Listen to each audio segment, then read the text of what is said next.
Welcome to the Way of Mastery. Got anybody in the house? Welcome to the Way of Mastery. Yes. Enthusiasm is permitted. Being glad that we're here is permitted. I always tell people, pretend you were in my place. And then treat me the way you like to be treated because you know how nerve-wracking this can be, sitting up in front of a class. So good at it. I'm just saying, so just, shoot me out some vibes and stuff, let me know that, you right here with me, true, And those of you coming online right now, Laura, I can't believe you online right now. This must be like friends from the past night or something. Because Laura and I were are great friends still, but we really connected back in the 80s. Wow. All right. Yeah, so it's really great. Myrna and Lori and Ziza and Amanda. I tell you, we got people coming on. These are our mighty companions. Yeah. You know what I'm saying? These are our mighty companions that are coming online. Sweet. Yeah. Welcome to the Way of Mastery. We start a new chapter, the new lesson tonight. And the new lesson is the purpose of your life is to love. The purpose of your life is to love. The purpose of your life is to love. The purpose of your life is to love. The purpose of your life is to love. Purpose of your life is to love. It's on page 315 in the Way of Knowing. The Way of Mastery. The purpose of life is to love. The purpose of life is to love. How many of y'all think y'all good at loving? Okay, then that explains why this did not create. This explains why this doesn't create a hell of a lot of excitement. You know what I'm saying? To find out that the purpose of your life is the thing you suck at doesn't exactly bring forth I'm excited, buddy. What you just said really turns me on. Notice it was you could have heard a gnat fart. It wasn't like a sound in the room. And it's a possibility that online a few of them dropped off, I think. I think there's not as many people watching now as there was at first. I want to love, but I don't know how. I want to love too. Yeah. So, anyway, we're going to hear about this anyway. And so to prepare ourselves to hear it, I would like you to think this to yourself. I'm willing to hear things that I may not believe. I'm willing to hear things tonight that I might not want to accept or welcome. I'm willing to hear things tonight that I will find quite startling. I may not agree with. I'm willing to hear some stuff that may bring up my resistance. I'm willing to hear some stuff that may bring up my resistance. I'm willing to remember that I'm not asked to come here to judge. I'm willing to remember that it's the use of these ideas that will give these ideas meaning. I'm willing to remember that using this is what will give it meaning to me. I'm willing to remember that using this is what will give it meaning to me.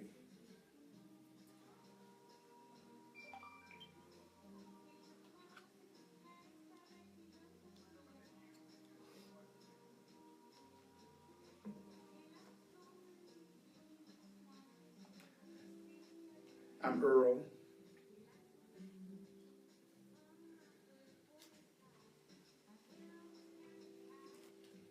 And I'm so grateful that you're here. Hello, Earl. See, when I look at this, I see me. And I be, damn, I look handsome. My neck look kind of weird, but the rest of me. That's how I could tell that I was officially entering being an elder. I got the infamous waddle. When that showed up, I went, oh boy, you elder now. You're elder to go. You're good to go. You're good to go. So I better get some scarves and some turtlenecks. And, That's how you do it. what if I wrapped a couple of women around my neck? No, I've already done that. Don't need to do that again. That's too heavy, huh?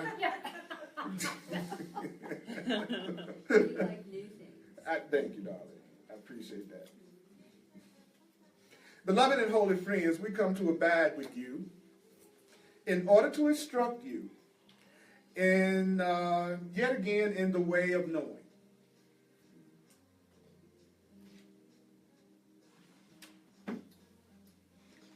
And so, knowledge is perfectly certain. Knowledge is perfectly certain. Knowledge is perfectly certain. Then knowledge is that which is unchanging. Knowledge is that which is unchangeable. And knowledge is what is unchanged forever. So, okay, so I'm going to make sure that I get this tonight some kind of way, okay? So if I know something, I'm certain about it. If I know something, it never changes. What is really knowledge never changes, ever. So whatever is real is certain and it never changes. You can count on it forever. Knowledge is reality. And reality is love. So love is reality. Love is real. Love is real. Love is real. At the very essence of your being is knowledge. So what does that mean? Well, according to what we just read, in the essence of your being, you are perfectly certain. In the essence of your being, what you really are never changes, ever. And it's love.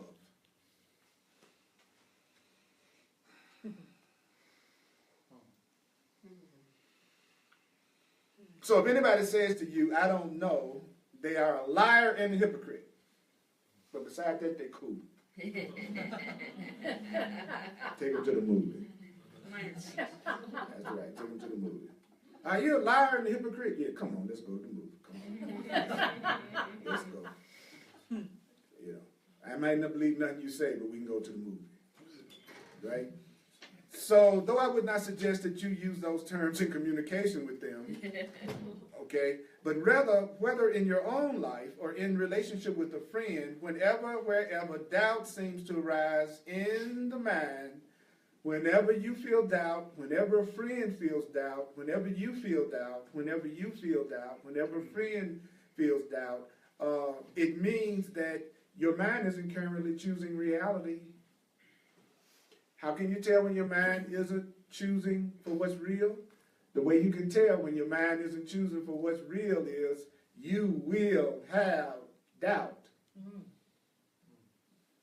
I wonder if I love you. No. Why? Because I'm wondering. I have doubt. Wherever there's doubt, you haven't chosen what's real.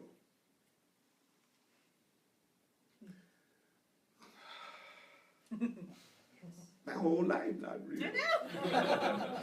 Based on that definition, my whole freaking life is unreal. I think we're getting to the bottom of the mystery. I think we're doing good. Okay. Hey, doing good, Raj. Thank you, Earl. It's such a trip looking at me. It is. It's great.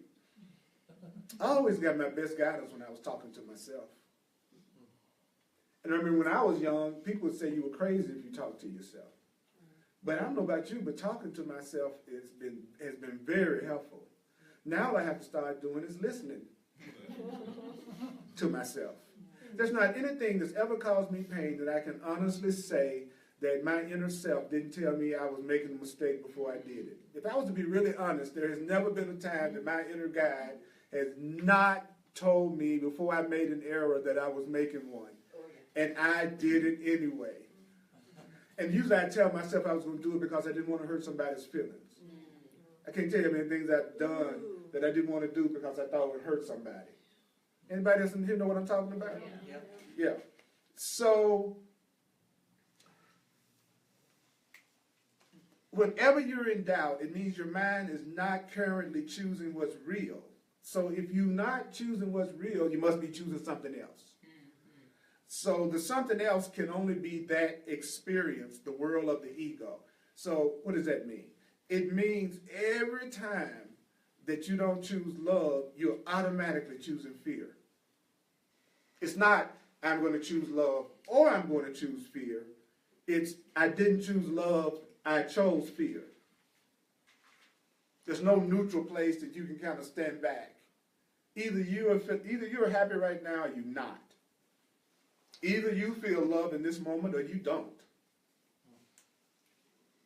So the Course then tells us that we use the term ego to differentiate that state of awareness that is characterized by confusion. We are looking at most people are confused wearing the mask of certainty. So when you walk through the street, you're looking at confused people wearing a mask.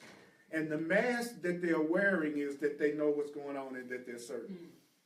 I never thought of confusion and certainty as a mask.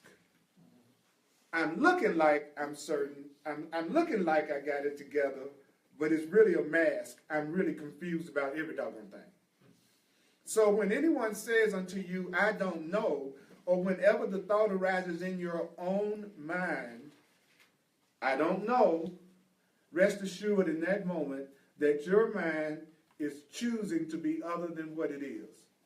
Every time you say, I don't know, then you are choosing to be something other than knowledge.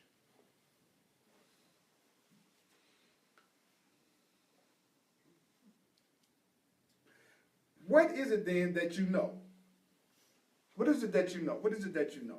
Well, he says you know that you and your Creator are one. You know that. You know you're not disconnected from love. You know you're not disconnected from what created you. Every one of us sitting up here pretending like we're on our own in some way. And you know you're not. Then he says, another thing you know is that you are intimately connected with that very source from which all things spring forth. I am connected. I am intimately connected with that very source from which all things have sprung forth. I am intimately connected with that very source from which all things have sprung forth.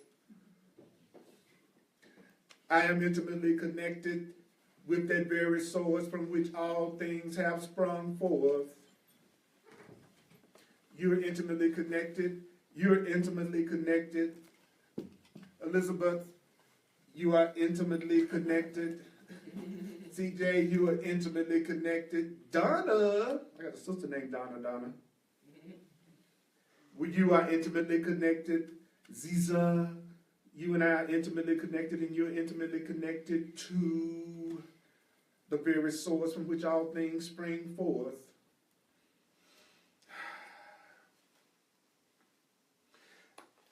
Sometimes hearing the truth is like when you're trying to wake somebody up who's asleep.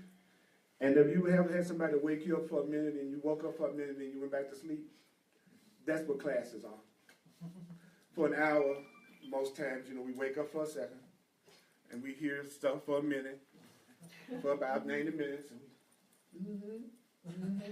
And then 8:30 hit and we leave and we go right back to sleep again. No, not you. I'm talking about that happens with me sometimes. I know it doesn't happen with you.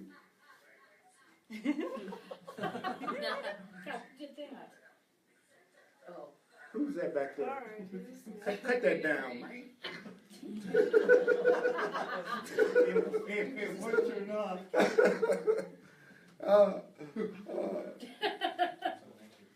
That guy sounds like a heretic. So listen to that, man. Okay.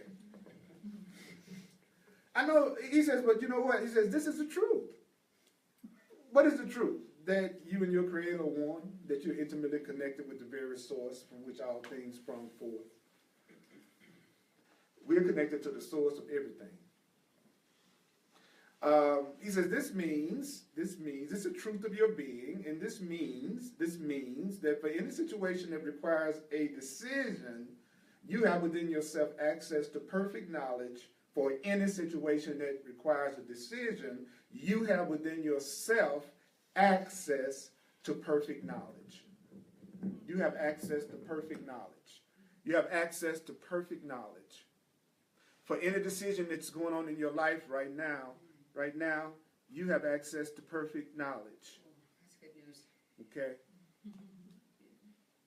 What's up, girl?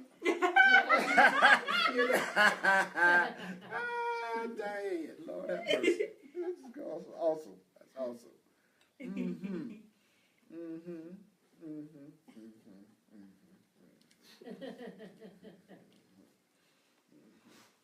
RN.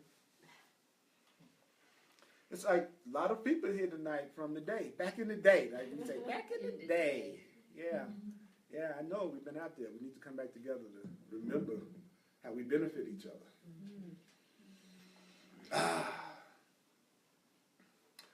The problem with perfect knowledge is that perfect knowledge always seeks to extend itself.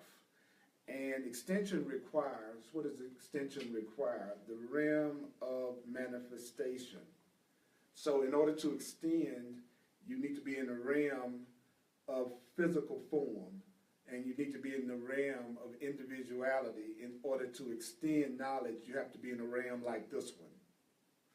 And therefore, you, as a body and as a mind, you are living in space and time as a body and a mind on a tiny planet.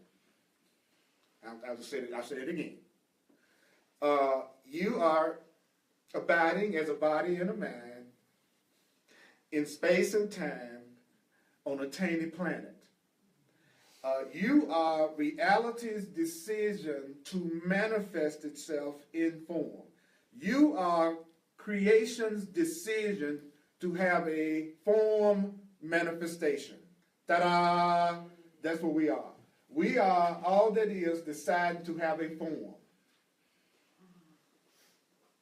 See, this is giving us answers. Where did that come from? Well, you're the decision of reality to have a body and have a form. You're the decision of God to have a form on a body. That's what you are. And inside of you resides complete certainty and knowledge that never changes forever, that is love and the reality of love. Every time you seek to believe anything other than that, then you manifest a reality where you go through hell.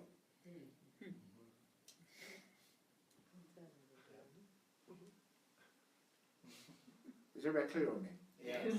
Will you say it again? Okay. We are knowledge. We are unchanging, unchangeable, and unchanging. We are perfect certainty. What we really are is the reality of love. We are reality or God or life manifesting itself as form in a body with a mind on a tiny planet.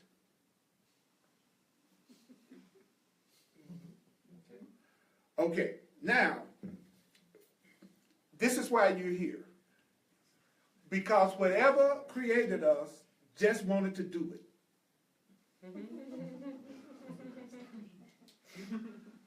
It's trying to extend its own nature.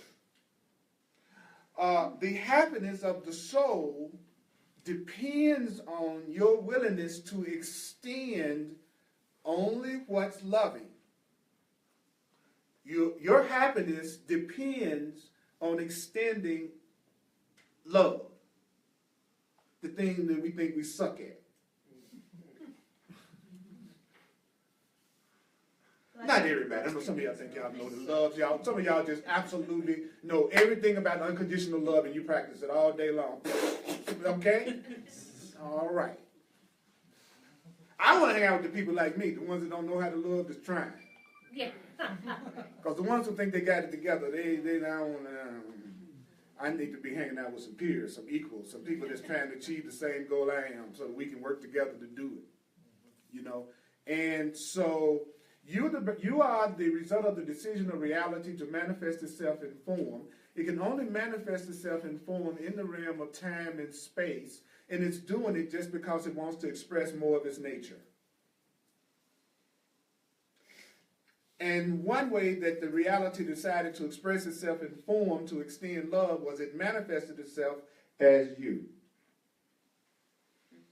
And that's why you're sitting in the chair, in time and space, on a tiny planet. These are answering all the questions we've been asking. So it makes a lot more sense to me than the stork delivered me.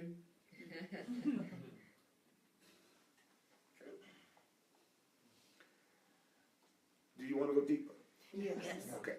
Because you are the manifestation of reality itself, because you're the manifestation of knowledge itself, because you're the manifestation of love itself, it must mean that in any given moment, including this moment, in any given moment, there is within you a part of the mind that yet remains free from the authority of your insanity. In any given moment, there's a part of you that's free of all insanity, all of the ego's authority. There's a part of you in any moment that never pays attention to one doggone thing your ego says about anything. Doesn't believe you're not good enough, doesn't believe you're lacking, doesn't believe you're fearful, sinful, or guilty, or broke, or sick, or alone, or sad. There's a part of your mind in any given moment that you can tap into that remains free of the authority of the part of you that sabotages you and never listens to it. That part of the mind in which there already is that part of the mind is a part of your mind that's already living in peace. There's a part of your mind that's already chilled, already is totally fulfilled and living in peace. There's a part of your mind that is totally fulfilled and totally living in peace. And not only that, it's already perfectly certain it doesn't have any doubts about anything. There's a part of you that doesn't have a doubt about anything. There's a part of you that doesn't have any doubts about anything. There's a part of you that doesn't have any doubts about anything. There's a part of you that doesn't have any doubts about anything. There's a part of you that has no doubt or confusion about anything. There's a part of you that is perfectly certain, that never changes, that is only love, and doesn't pay any attention to the part of you that's nuts.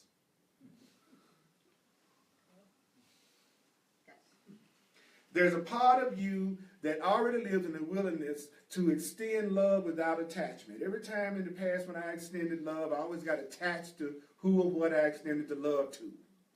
So as soon as I shout out the love to you, and I get all attached to you, and then I got to have you. You guys know what I'm talking about? You know what I'm talking about? Okay. All right. He says that there's a part of you that doesn't do that. There's a part of you that extends love but never gets attached. Okay, any questions or comments or ahas or whatever about what I've said so far, either online or in the room? And it just hit really home what you just said. And if there's a part of me that already knows how to love without attachment, I just want to tap into that part. Right? Yes, you want to be like a real live tap dancer. Yeah, let's just be tapping. I don't even want to. Let's just go full out dance. Yeah, to me it's a lot easier to just turn to channel 5 instead of trying to turn channel 3 into channel 5. If it's there, why not tune into it? Yeah, if it's already there, why don't I just, each one of us, I want y'all to imagine that I am a gigantic, let's say, radio, and there are a lot of different frequencies and channels.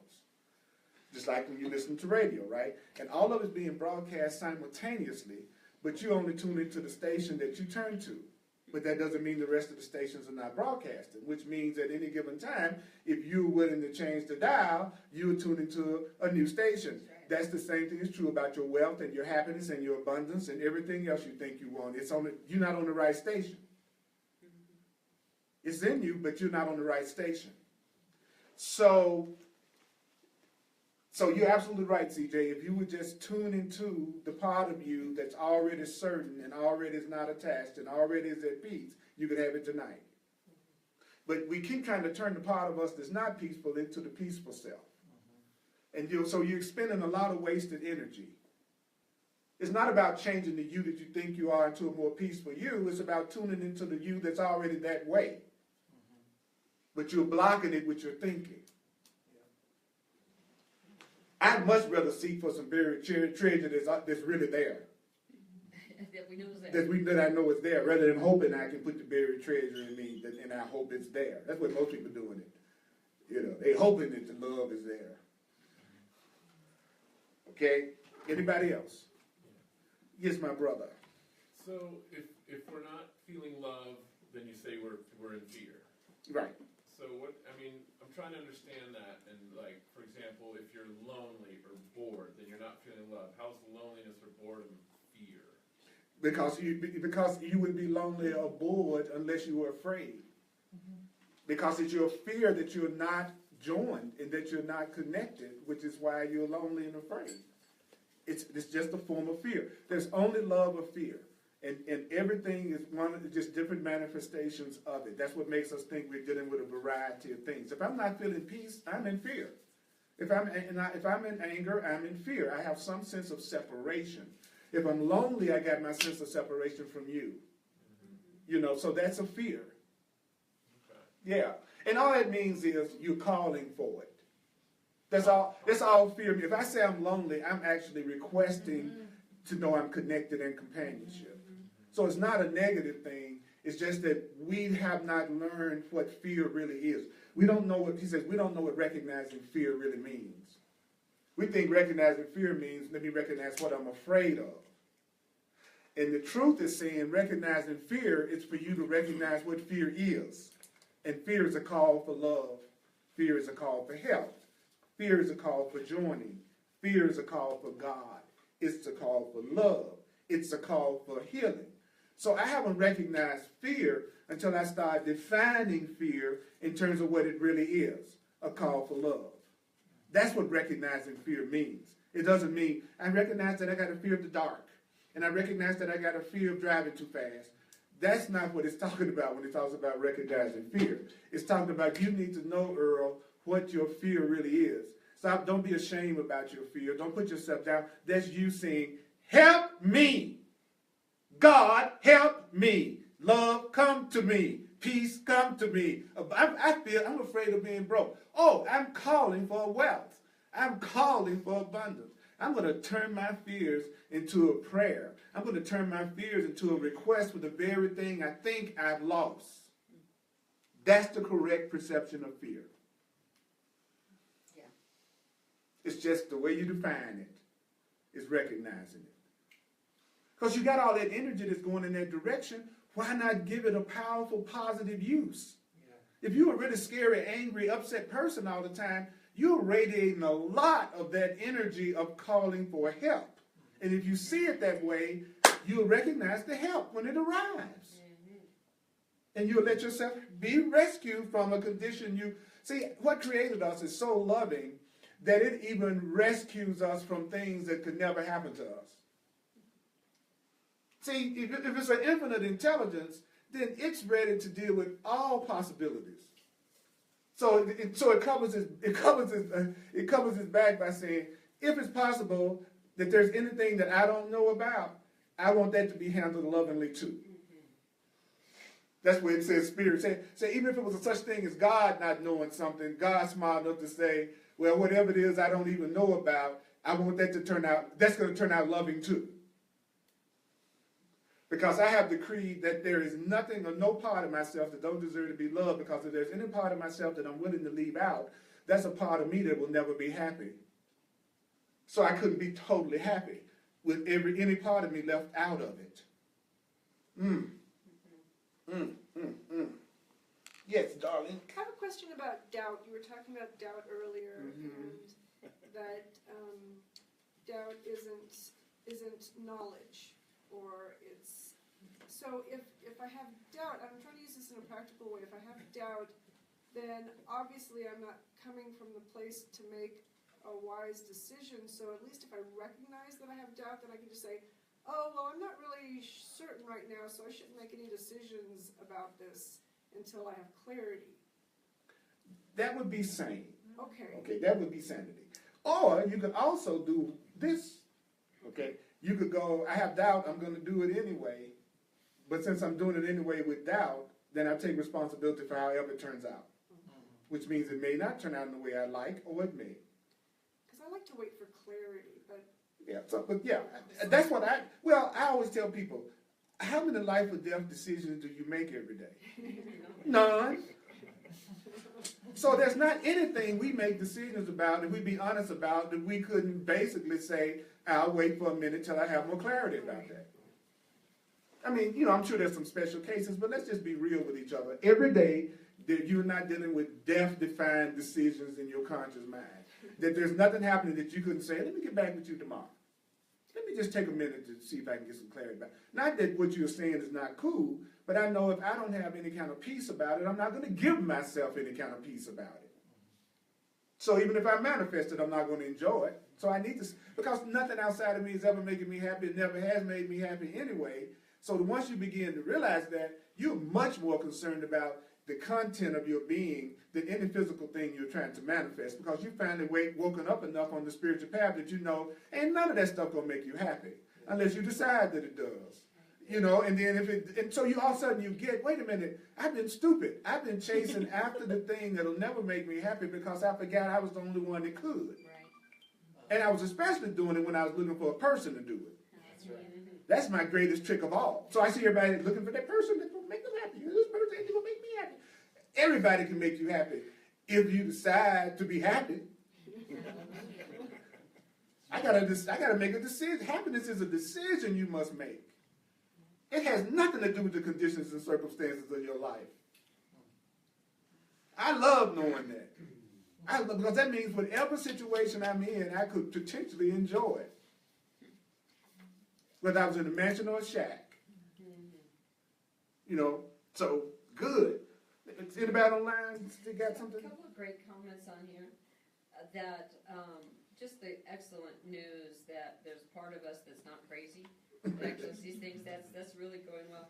And Vera said, recognizing that my neediness, resentment, jealousy, self-pity, I thought our list was going to go on, and sensing it is not really who I am.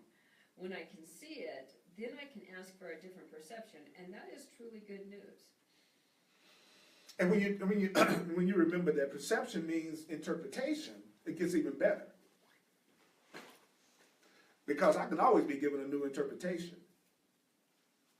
And also, perception is learning. Every single thing that he says, everything we're looking at is just what we learned. That we actually don't see anything. All we see is the meanings and the learnings we have. That's it. People think they're looking at something, but you're not. You're just looking at what you learned. When you look at me, you're just looking at something you learned. You learn to think of this body as a body. You learn to think of this as a shirt. You learn to think of this as a face. You learn to think of, what I'm saying? You're just looking at what you learned.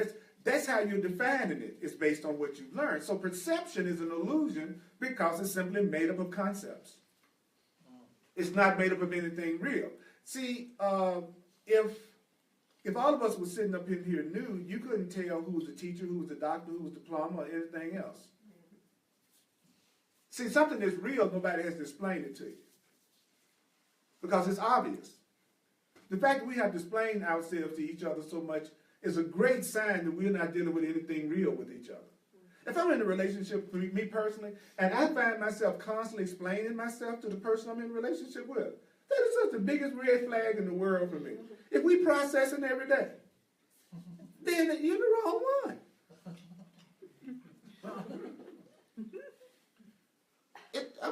To me, it's just that simple.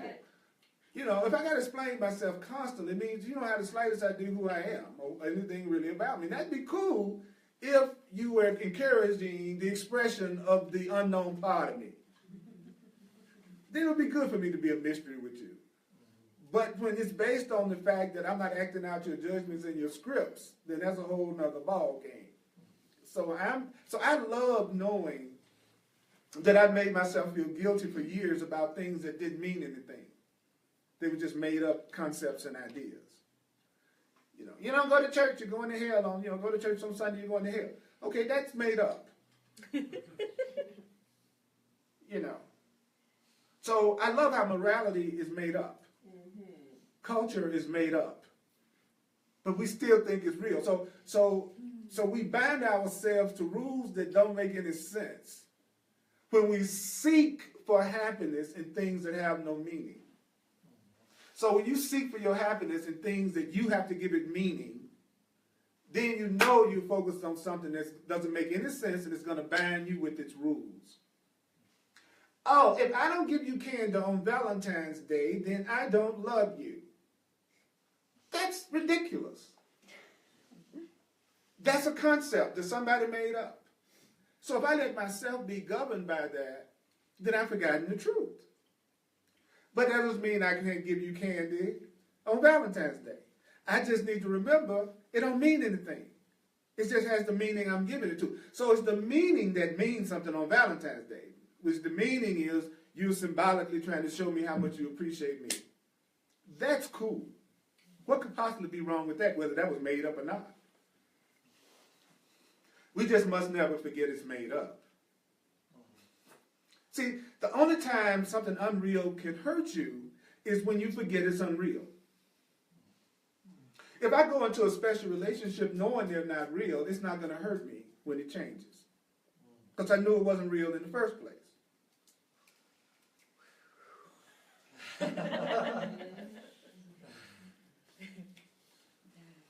But as soon as I think something is real that's not real, then I'm going to hurt myself through it. Because I'm going to be disappointed when it reveals its unreality, which it will eventually.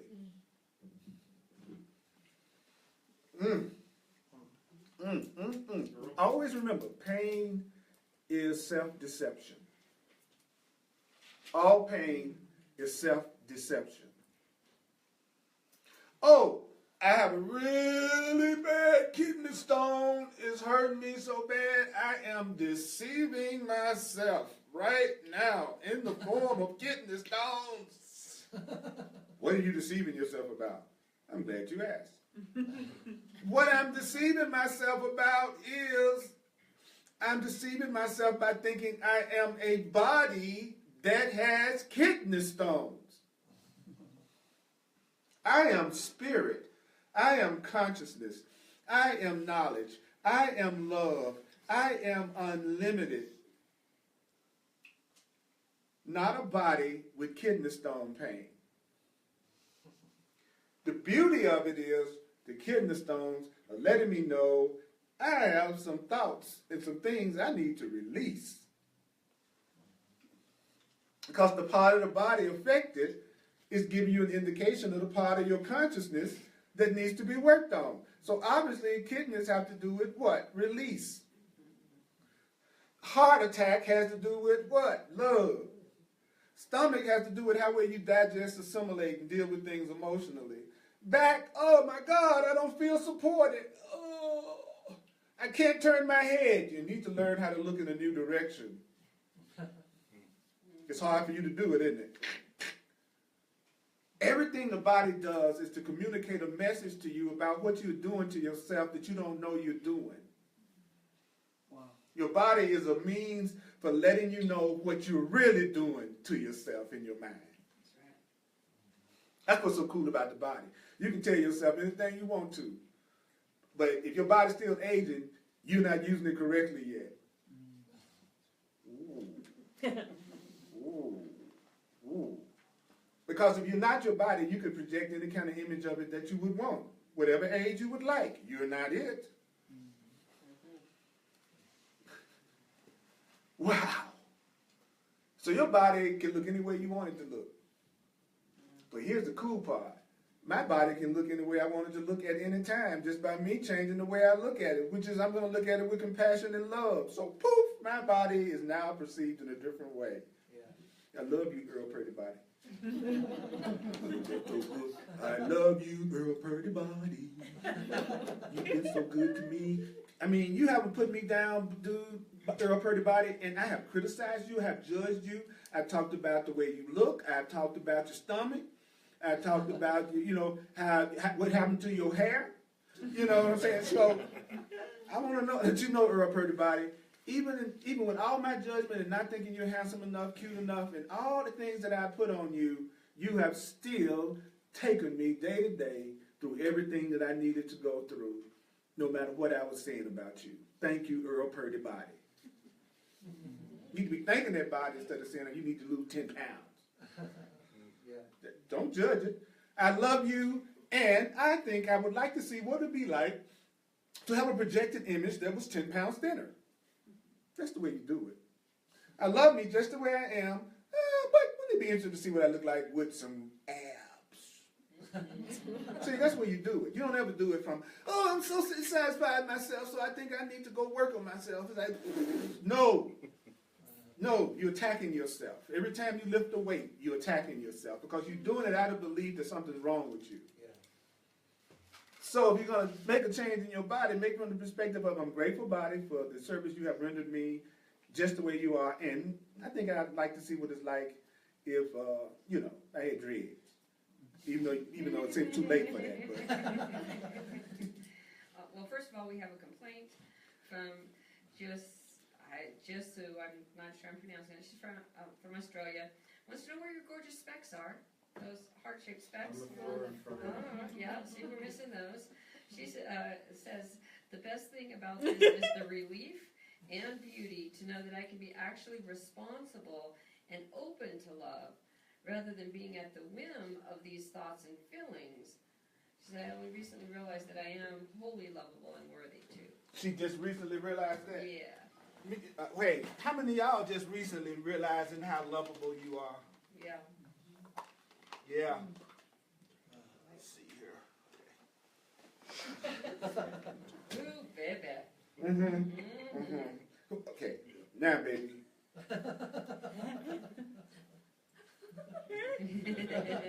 What's her name? Jisu. I'm probably killing it. Giosue. Yes, you Yeah. Yeah, go for it. You're enunciating. All I got to say is, Big G! That's what I'm going to. I'm going to go call him Big G. You know. Yeah. So thank you. I want to look at everybody through the eyes of love. That's right. It's amazing. When I wear my heart-shaped glasses, the whole world responds to me with love. It's the strangest thing I've ever seen. I've never seen so many smiles, so many hugs, so many, I just love your glasses. And then I go, well, I'm here to look at you through the eyes of love. Yes, that's right. Take a picture with me, would you? Well, you can have this drink. Would you like to have that sandwich? Even the police officer said, I like those glasses. So it's been really interesting to watch that people recognize me and they recognize what my function and my purpose is. That's right. Yeah. That's the only thing that's happening. Mm-hmm. They want to be reminded of love. Yeah. They want somebody to go, whew, all right, you kind of telegraphing what you about. Cool. Because our faces don't look too friendly when we're not around people we know. Yeah. I mean, I know you think you got a pleasant face, but I'm telling you, sometimes your face ain't too pleasant. Mine either. I think I'm smiling and I look at myself and go, damn. Man, you need to up your game a little bit. You need to let a more pleasant energy come through your body. Yeah, so let's go further now. Oh man. Vicky. Okay. Isn't this interesting? Okay, I'm glad y'all thought so. We were waiting for the rest of the sentence.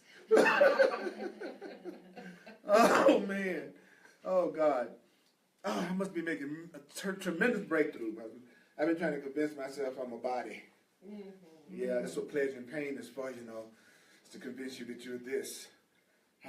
That's why pleasure and pain are the same thing. Pleasure and pain are the same thing. Pleasure and pain are the same thing. Pleasure and pain are the same thing. Pleasure and pain are the same thing because pleasure and pain have the same purpose. And anything that has the same purpose is the same. So if you want to be one with somebody, all you have to do is share the same purpose with them, and you're now experiencing oneness. That's why when you get in a relationship, you won't have a relationship with somebody you have a shared purpose. That's right. Everything is so much more simple than I made it. And that's what I have to forgive myself for, how hard I made my own life. Just because I wouldn't listen to nobody, because I thought being an adult meant I had to come up with my own ideas about what everything is. And then I judged everybody because I'm trying to convince myself I know what's going on. Then I react to my interpretations and my judgments as if they're correct because I'm trying to convince myself that I know what's going on. It's called being an adult. So, Earl, yes. that hits exactly on what I wanted to say, which was this thing about I do not know. I understand this context, but the context I usually use is, well, it's something I've become comfortable to say. I don't know the answer. Because in lieu of that, I would make up something just to show that I'm a grown-up. That's what I meant, yeah. Because the definition of adult, you're supposed to know. So we'll make up stuff even if we don't even know it, rather than just go, you know what? I don't have the slightest idea how to do that. I don't even know what you're talking about. You don't hear that a lot from adults. I was so in my ego, I would try to give people directions to places I didn't even know. I think some of them still looking for the place they was trying to. So I got to forgive myself for that. They still wandering around in the wilderness for my directions. And I don't know how I ever got anywhere using a map. When I think about using a map as opposed to the GPS, and I used to break out maps. This place is around here. That would be my worst nightmare, would be trying to follow a map in the Denver, Colorado area. Especially when you get up in the foothills and all up in there, and all the roads curve and they turn into each other. But then when I had that GPS, man, I'll go anywhere because I feel like I'm going to be guided. So we got another GPS, which is our God positioning system. Our good positioning, that's our GPS. Same thing. And what I love about the God positioning system is it reroutes us from wherever we are. So even if you make a so-called wrong turn, it'll meet you right there. And Spirit will start directing you from right there. God, it's so hard for me to believe in a system that says I can't lose. So, okay, here we go. Okay, all right. There's already inside of you a part of you that can deliver every answer to every question that you have. There's inside of you a part of you that can answer every decision that you're trying to make right now. Can deliver, I like that word, can deliver to you the answer. Like ordering a pizza, right? That's what Google is, right? Every time we want to know something, we just ask now. Do you realize how way out that is? That no matter what you want, right there in your pocket, you can go, and ask, and then you get an answer. We take that for granted. Do you know why people overanalyze things? People overanalyze things because they're not ready to use the answer yet. When you've gotten the answer, but you haven't decided to use it yet, you just keep analyzing. So if you're a person that's always analyzing, you're just delaying using the answer you've already received. Wow. So how can you tell if you're receiving the right answer? If you're receiving the right answer, then it's going to help you to extend love. If you're receiving the right answer, you're going to extend the love first to you and then through you. So when I get an answer that comes from my higher self, it's going to be delivered to me. It's going to help me extend love. It's going to first fit into my own beingness and then through it. You can only give what you first receive. You can't give anybody any kind of love, Earl, if you don't love Earl first. So, Lord, don't you believe when anybody says to you about putting somebody else first. Okay? Don't you fall for that trick that you hear everybody else falling for, who's sacrificing and resenting everybody they with. Because you know that you got to receive it into yourself before you have something to give. I can't give you a drink of water that I'm not holding in my hand. So to think I'm going to give you something before I give it to myself is ridiculous. So you got a bunch of unhappy people saying they want to make somebody else happy. You got a bunch of people who don't love themselves, judging themselves, saying, who's going to love me and I want to love somebody. They don't need your poison. Because if you're not giving love, you're giving fear. So you're really looking for somebody to unload your fear on. If you're in your ego. You're looking for somebody to unload on. If you don't love yourself. There's a burden in that. And so you're looking for somebody to lift that burden. I'm going to lift that burden of not loving myself through the validation that you're giving me. So first, I have to have what I'm going to give. And in your giving, that's when your receiving is completed. So therefore, beloved friends, if you want to know and see what your purpose is, if you want to know what the purpose of your life is, if you want to know what the purpose of your life is, the purpose of your life is quite simple. Being only love. Because then you are extending the treasure of yourself. So when I said be only love, you're saying my only purpose is to extend the treasure of myself to you. I'm a treasure, and I want to share it with you. You're a treasure, and you should be wanting to share your treasure with me. That's your only purpose. Now, I'm about to share a couple of paragraphs that are so loving that I give you all permission to pass out. Okay? Online, I'm giving pass out what I call pass out permission. Or POP for short. It's okay for you all to pop now. You have pass out permission. Pop. Okay? Because I want you to do this as a game. I want you to see how long you stay conscious when I tell you only incredibly beautiful, powerful things about yourself. I want you to notice if your mind drifts. I want you to notice if it just seems like I'm moving my lips and you don't know what the hell I'm saying. Okay? Or if you're fighting with every ounce of your being going to sleep. Okay? Okay? Because the reason why this is such a good experiment is that it proves to you there's a part of your mind that refuses to hear loving things about you. You ready to take the test? Yeah. Okay, here you go. Do you know what the Christ is? The Christ is God's only creation. You're the Christ because you are God's only creation. Christ, which is you, God's only creation, is that medium. You are the medium through which the unfathomable, mysterious, beyond comprehension source that I have called God extends itself into the creation of temporary forms to reflect throughout the universe. You are the incomprehensible. You are extending yourself into temporary forms, and you are reflected throughout the universe. You are even reflecting what the universe is made of. You are a reflection of what the universe is made of. You are a reflection of what the universe is made of. You are a reflection of where the universe comes from. You are a reflection of what's developed within and what's enveloped within. And that to which it eternally returns. What the hell are you talking about? Well, because you are like a wave unto the ocean. You have been birthed from the ocean, from that reality.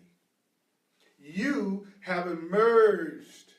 You have emerged from reality. You came from what's real.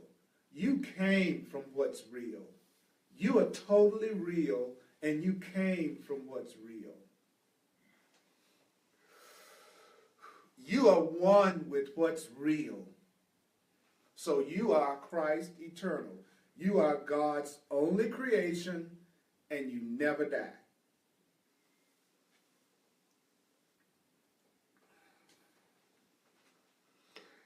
At your funeral, there will not be anyone gazing at the body in the casket with more wonder than you.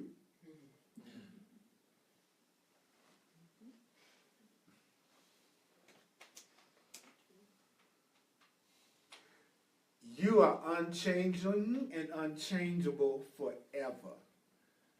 You are total love forever.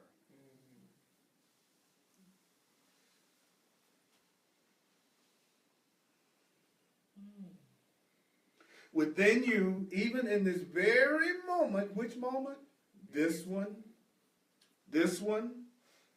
there abides a part of your mind that already knows the truth that sets all things free. Even as you're sitting in this chair, there's a part of you that already knows all of this. You already know every single thing this book is teaching. And you know every single thing the Course in Miracles teaches. You know every single thing every truth book ever written has in it. You already know the truth.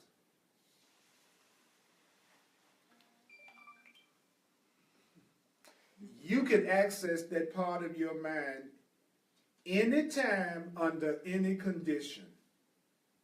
You can have the answer delivered to you at any time, under any condition that you're in right now. It doesn't require years of cultivation. Although, in time, in the field of time, it just appears that you're getting better and better at assessing the truth in any situation.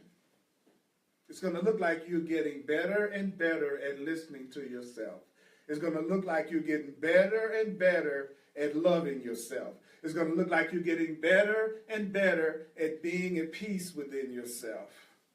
Simply because you're enjoying it more. And as you enjoy something more, it looks like it gets better and better to you. As you enjoy, peace is your enjoyment of it. That is peace. When you're enjoying it, you're at peace with it. If you're not enjoying me, you're not at peace with me. Wow. Enjoyment as peace. Now, you don't have to agree with any of this. Remember, we had a willingness that we were going to hear things whether we believed it or not, whether we believed it or not. Don't forget that now. Then this will become a challenging class. You agreed to hear stuff whether you believed it or not. Right? Okay, that's what makes this fun, because when you make that decision that you're going to hear something that you don't have to believe, a whole new world of information and guidance opens up to you. So keep remembering that you don't have to believe any of this. Okay? You don't have to believe what? That by enjoying it more and more, then you're giving value to your fear-based ego ways of arriving at decisions less and less. The more you enjoy something, then the more you don't value not enjoying. You start not enjoying becomes something you value less and less and less and less and less and less. I don't value being in relationships of fear like I used to. I don't value feeling guilt like I used to. I don't value sacrificing like I used to. I don't value lack like I used to. I don't value because I'm enjoying accessing the part of me that happiness already abides. The more I make me happy, the less I need anybody else to do it. And the less I need anybody else to do it, the more people want to do it. That's the paradox of it. I've never cared less about my happiness depending on somebody else pleasing me, and I've never had more people drawn to in my life that want to please me.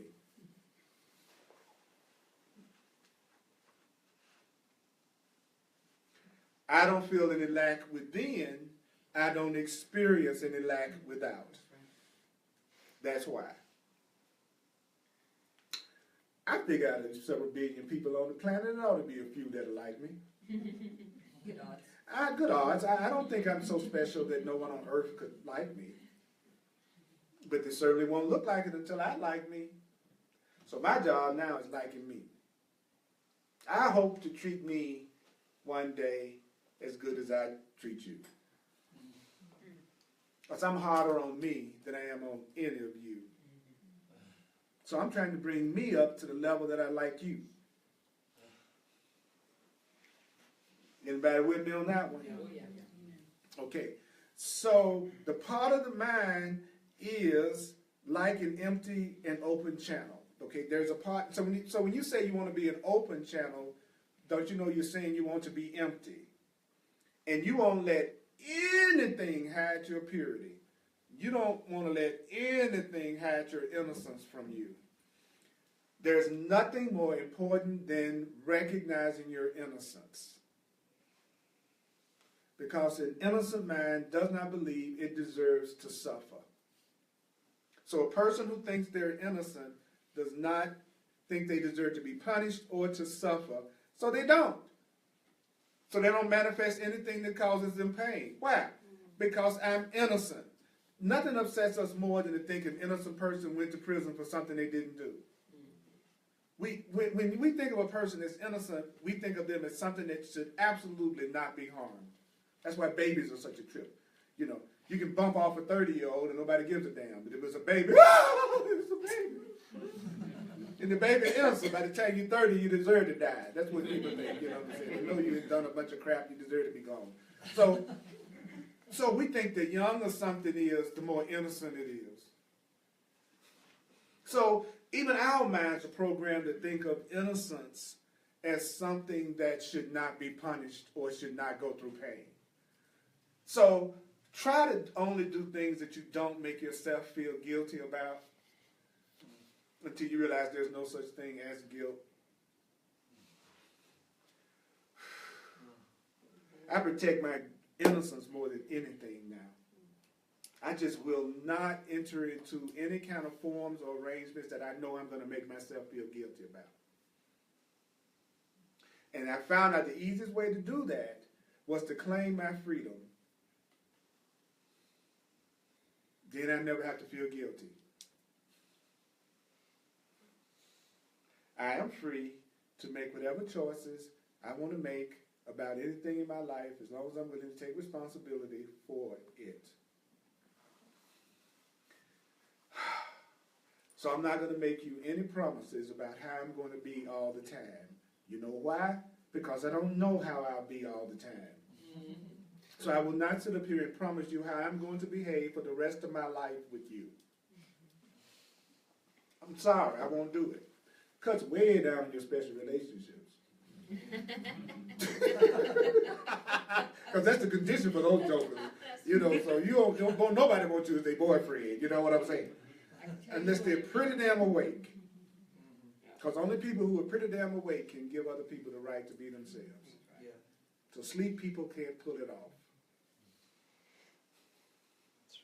And the other catch in that whole thing is you have to be willing to give what you want to receive. So I can't say I want my freedom and then turn around and tell Diane what she can't do. You know what I'm saying? They don't work like that. So if I want my freedom to make my choices, I got to give you the freedom to make your choices. But it's really an illusion of choice because really I don't have any control over your freedom, no way. So even the whole idea that I'm giving you your freedom is ludicrous. But I hear people talk like that. I'm going to give them their freedom.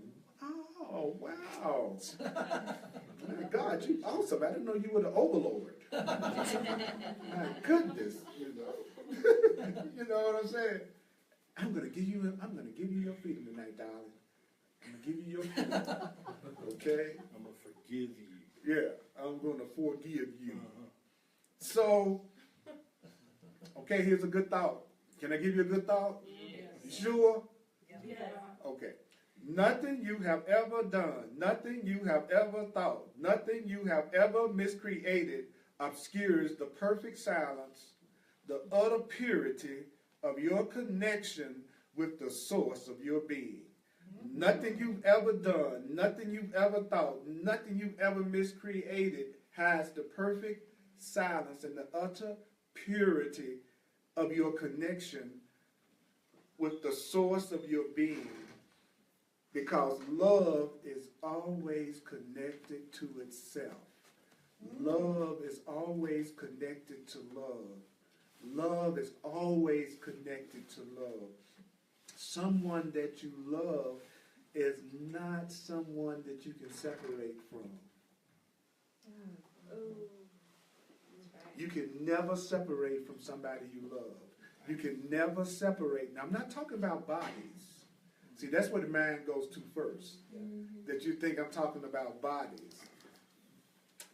Do you know you never truly join with anyone in the body?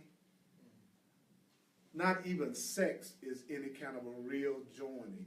That's the biggest joke of all, to think that having sex is joining with somebody. Somebody you really join with, you can't disconnect from. So if I can disconnect from you, I never was connected to you. But sex is symbolic of our subconscious memory of being joined. It is a symbol of joining. But nothing ever really happens in sex. Your last lover told you that. All right. Now, I've been talking to some women I was with. oh, Lord, that's right. People say I just talk about sex a lot. I like to talk about the things in my classes that people tend to never talk about in so-called spiritual groups. They don't talk about sex, and they don't talk about money a whole lot. Unless they talk about manifesting it. But most people don't walk in and say, you know what, I'm about to be evicted. You know, people will hide their income more than, and they tell you about a secret love affair before they tell you how much money they make. There's nothing that people hide more than their incomes. And in most cases, they're hiding nothing. You're hitting a great chord here. Deborah says wild truth. Now, can you tell that to my husband? Which part? About the sex not being the reason for joining. Yeah. Her husband, sex isn't the reason for joining. Orgasm is.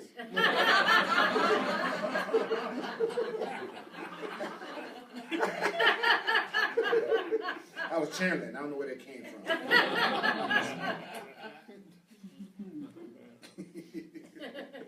If you're a musician, it's orgasm. Anyway. Okay, now.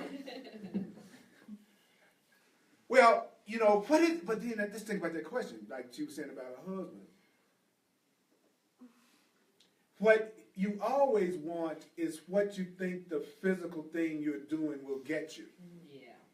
So if it's sex, it's not really about the sex. It's about what it is you think that joining is going to get you. What it represents to you is what you're after. And for some people, it's specialness. That's how they feel special.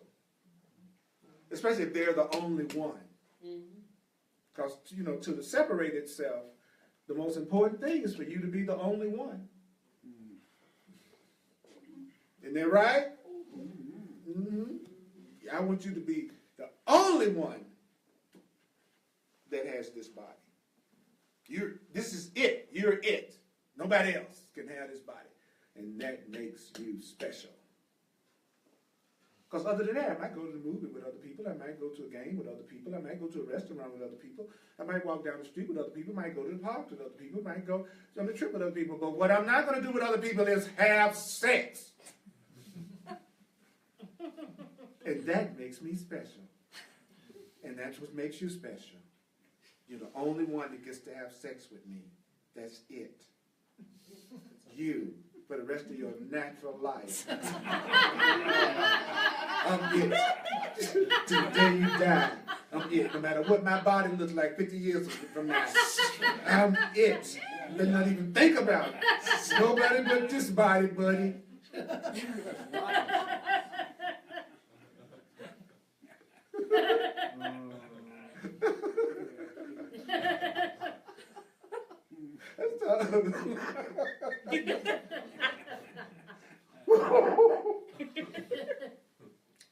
I have a lot of sexual hang-ups.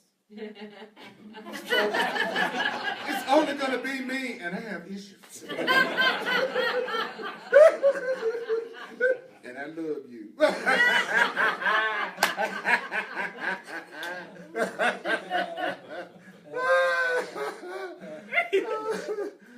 This true book says when you see what we do correctly, you're going to laugh your brains out.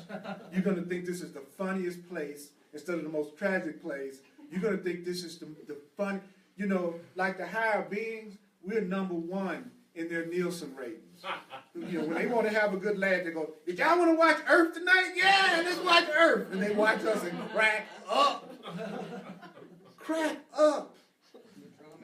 I know. So,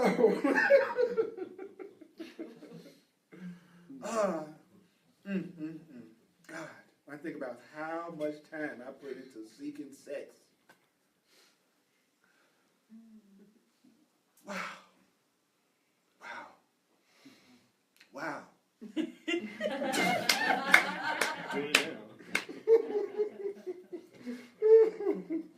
Which meant I was constantly seeking for what wasn't mine. Because you never have to get what's yours.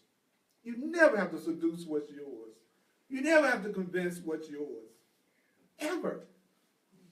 It's an experience of total willingness, total giving, total surrender, total yes. Wow. You know it's not for you if you got to get it. The mere fact that you're trying to get it lets you know it's not for you. Wow. And I used to only want what was unavailable. That was like the condition. It had to look like it was out of reach. Then I'd want it. Or them. Or it. And then I did that for years and years and years and years and years and years and years and years and years and years and years and years. It's like you believe that if you do something that don't work enough times, then it works. And then people lost their power over me when I stopped wanting to get things from them in order to be happy. They didn't have no more power over me because their power was in me thinking they had something that I wanted to get, that their body held a treasure that I needed to have in order to feel fulfilled. Wow, God is hidden love for me. Now, where did God hide it? I know, in your body.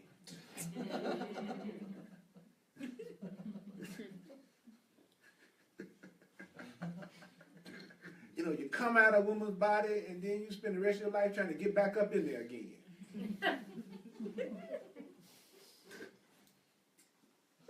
And the spirit and the truth would say, what for? I know you want that, but why? Just pause. So next time you want something, just stop and go, what for? What's the purpose? So I started doing that. Like whenever I feel any kind of attraction, any kind of get energy, I go, what for? What's the purpose? And that stopped me almost every time. I didn't have no purpose.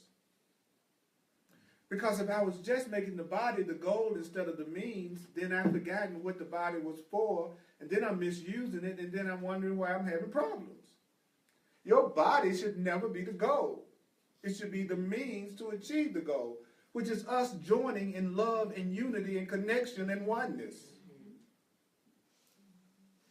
That's like falling in love with the road sign instead of forgetting that it's pointing to somewhere you're trying to go.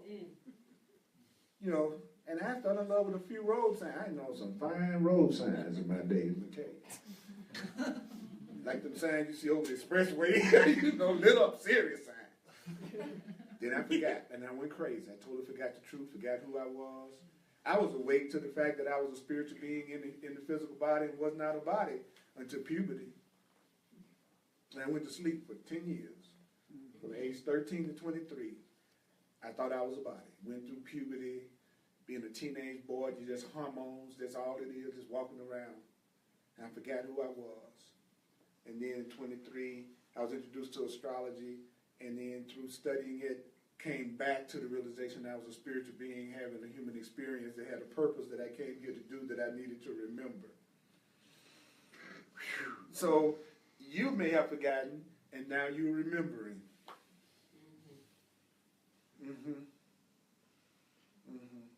So whatever you choose to do with your body, you're innocent. Just don't make yourself feel guilty about it, because if you do, you're going to punish yourself.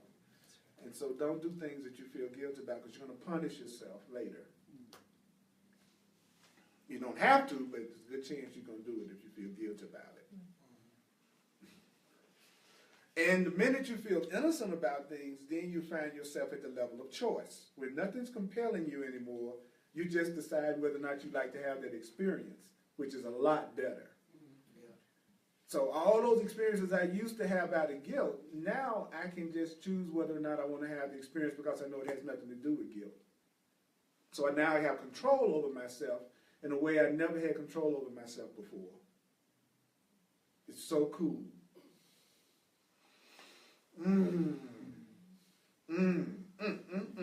So that's what happens when you are aware that you are the connection to the source of love and the source of your whole being. So what does this mean? Okay, we're headed in the home stretch now. Any questions, any comments about, that was a lot that I said. Any thoughts? I have a question. Okay. Pleasure and pain is the same thing. I don't get it.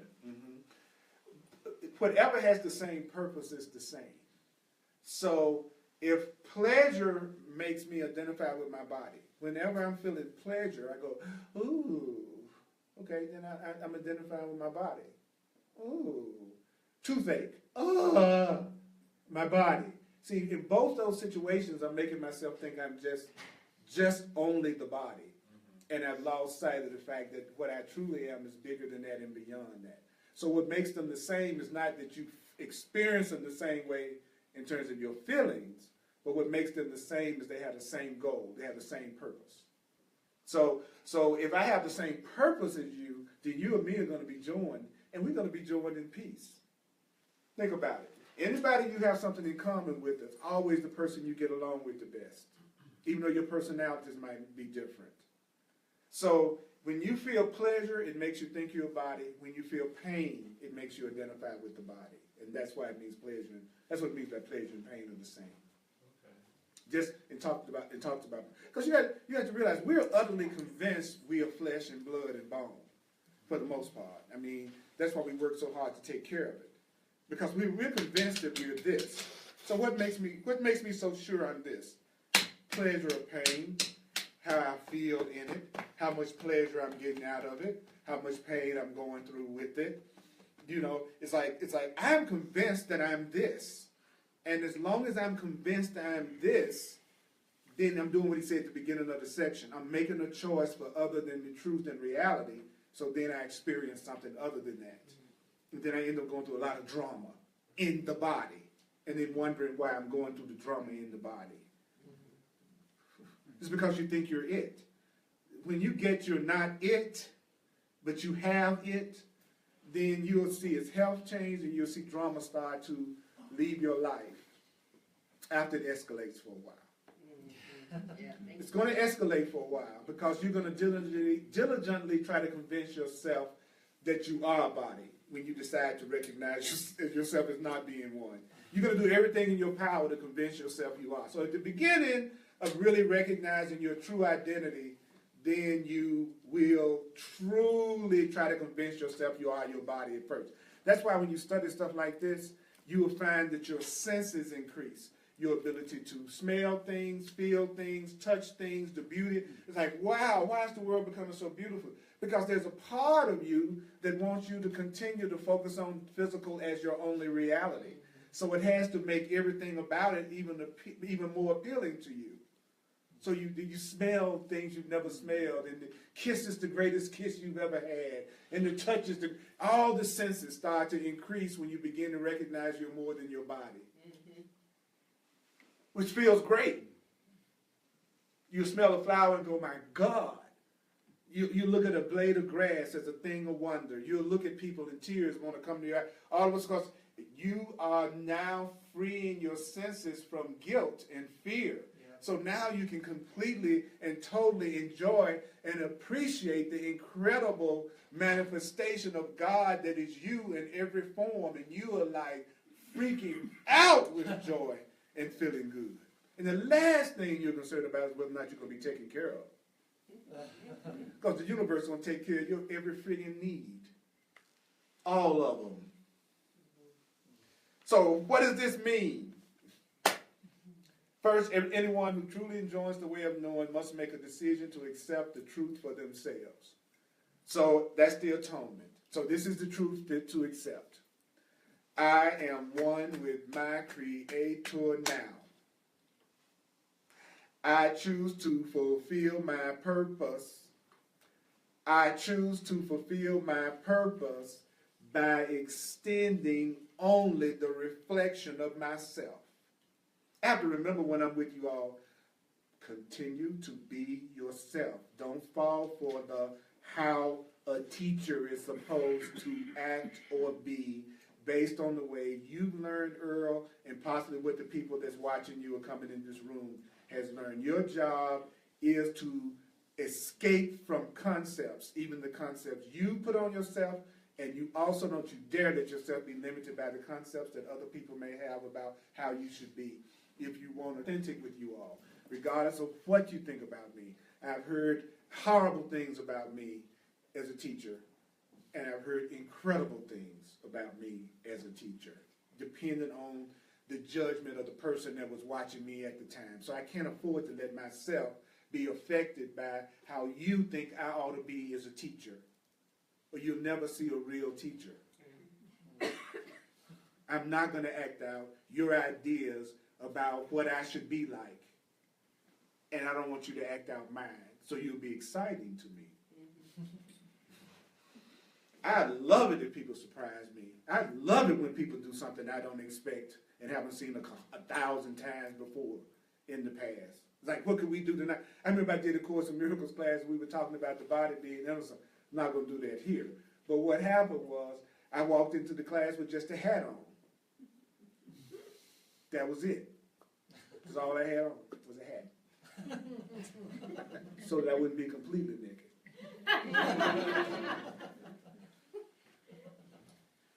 And I never felt a more liberating moment. Because I was putting my money where my mouth was. We were sitting up talking about the body is innocent, you're not your body, and you shouldn't feel shame about the body, and all that stuff. So I demonstrated it, freaked people out. Because it's one thing to talk about this stuff. It's another thing to actually do anything to show that you believe anything that you're reading. But did you understand most people are studying spiritual and metaphysical truth so they can have a more comfortable, normal life? Yeah.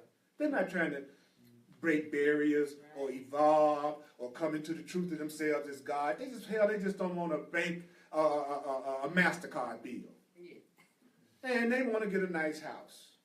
And they want to have a nice car. And they want to have a nice family. And I'm not knocking any of that. It's a difference between studying spirituality because you want to wake up and be the creator of something new, and studying this stuff just so you can have a more comfortable, ordinary life with ordinary beliefs and ordinary attitude. Both of them are cool.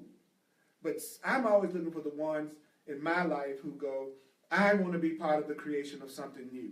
I want to be a part of the evolution of whatever's going to come next. I'm willing to leap into the void and do it a little bit differently. So when I did that, it wasn't to try to get anybody else to do it. It was me in that moment demonstrating that I felt totally innocent. And I was going to express what it was that I was saying. And nothing bad came out of it. Nothing negative. Why? Because it happened at the right time, in the right place, with the right people. And that's what you got to realize. And it's not hard to tell. It's not really that hard to tell. I knew I could do that with them by the way that they expressed themselves. They were edgy too. They were constantly trying to see if they could go beyond the barriers that they had put on themselves. So I knew that they were like going, okay, let's be experimental. You know. So as you begin to awaken, you're going to take a trip through your own consciousness, and you're going to get a chance to heal and forgive and love all the different levels of consciousness that you yourself have gone through in the past. And that's what's happening to me right now. I'm getting a chance to, you represent a part of my consciousness, and I represent a part of yours. So I'm getting a chance to see another part of myself as loving and innocent tonight, right now, with you. And so now it's not at the point that it makes any difference whether or not I'm just wearing a hat or not. I don't have anything to prove anymore. I don't have anything I'm trying to convince myself of anymore. So now I have more self-control. Because I know it's okay if I do and it's okay if I don't. I just have to validate how valuable you being authentic is. I wish you guys could read what I'm reading because it's hilarious. We are now having post-Earl cigarettes. I get so weak in the knees I can hardly speak. Yahoo! I want a cigarette. Now see, that's somebody that you teach the class in your hat. Yeah. You know what I'm saying? That's what I'm just saying. How do you know? It's the people who are really excited and feel peace and fun and joyful about whatever it is you said about how you're expressing yourself. I welcome the true love connection. Damn, laughing and crying. You know, she's like, I'm ready for a cigarette. Oh, right. That's what I'm saying. You have post-Earl cigarettes. You get to the point that you can join and connect and have orgasmic spiritual delight without ever physically touching anybody. You know, which is so cool. It's like we are transcending time and space right now. So, mighty companions, you are but love. You are but love. That's all you are. Could you acknowledge yourself? You're being good. You're being good. Lord have mercy. Okay. So let's do the financial expression of appreciation. Thank you for sharing with me with my full-time teaching ministry. Thank you for being in my corner, Holy Spirits. If you'd like to make a financial expression of appreciation, which I truly appreciate, go to my website, earlpurdy.com. And I'm available for one-on-one sessions and mentoring and coaching. Go to my website. I'm going to just direct you there because I can work with you on a one-on-one and I also use my knowledge of astrology and numerology, but only with people who want me to and just open to it. Thank you for tuning into these Facebook Lives. The more you share it, the more you comment, the more you send a bunch of hearts across the screen, the more that Facebook extends the reach of these videos. So if y'all want to work together to get the message out and to share and join, I need your help. So take the time to send these videos out to people that you think might enjoy them or benefit through it. There's a lot of us out here. Yeah, see now these hearts coming. That's what I'm talking about. See that? Look at it. Look at it. They're just everywhere. They're just all going across the screen. Isn't that cool? Oh, I'm telling y'all, gonna get me in a hat. Y'all gonna get me in a hat.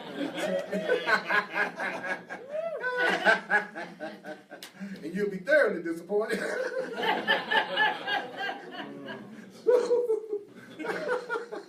That was 30 years ago.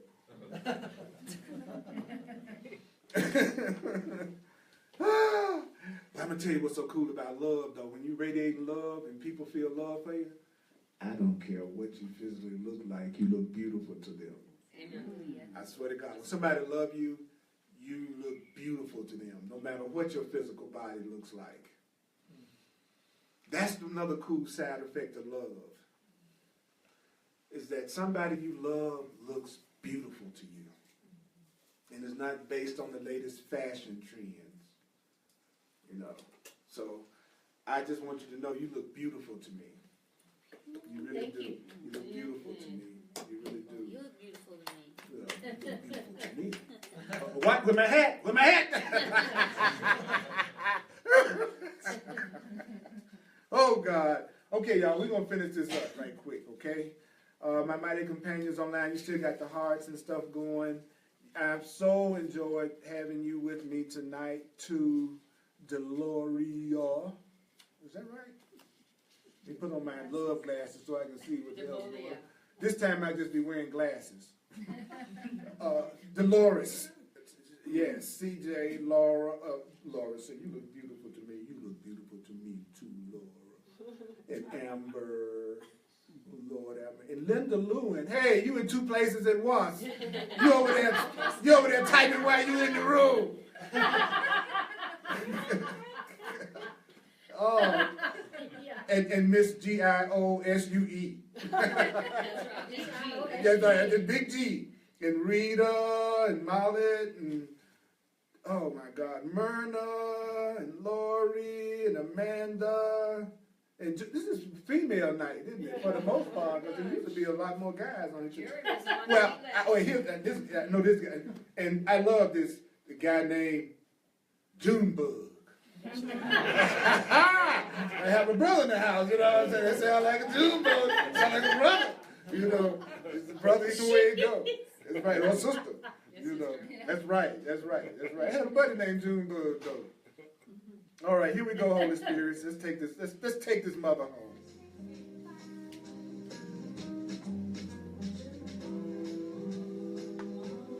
It's been such a pleasure to be with you all tonight. Anyone who would join the way of knowing must also look and embrace the very fact that their attention is involved in the world of space and time, the world of the body itself. So, if you're going to be a person of knowing, embrace the fact that your attention is involved in this world. Embrace the fact that your attention is involved in this world of space and time. Embrace the fact that you seem to be in the field of the body and space and time. Embrace the fact that you appear to be in the body in space and time. So anyone that feels like accepting the truth for themselves, either silently or aloud, say, I am one with my Creator now. I am one with my Creator now. I am one with my Creator now. I choose to fulfill my purpose. I choose to fulfill my purpose. I choose to fulfill my purpose. I choose to fulfill my purpose. I choose to fulfill my purpose.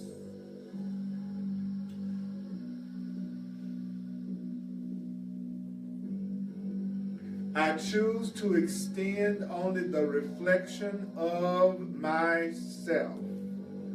I choose to extend only the reflection of myself. And I am but love. I am but love. No snickering. No snickering. It's serious stuff. I don't want no. There's some snickering going on when I said that I am but love.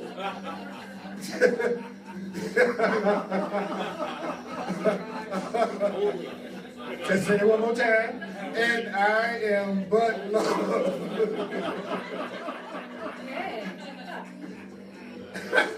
That's what would be the name of the class. You are but love. That's the name of the class. You are but love.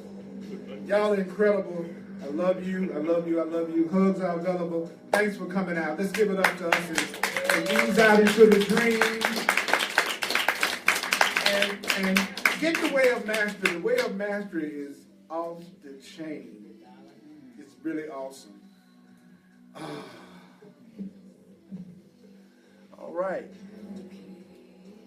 Those are butt glasses down. Those butt glasses.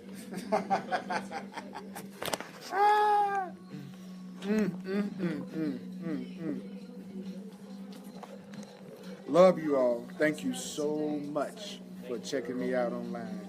Love you.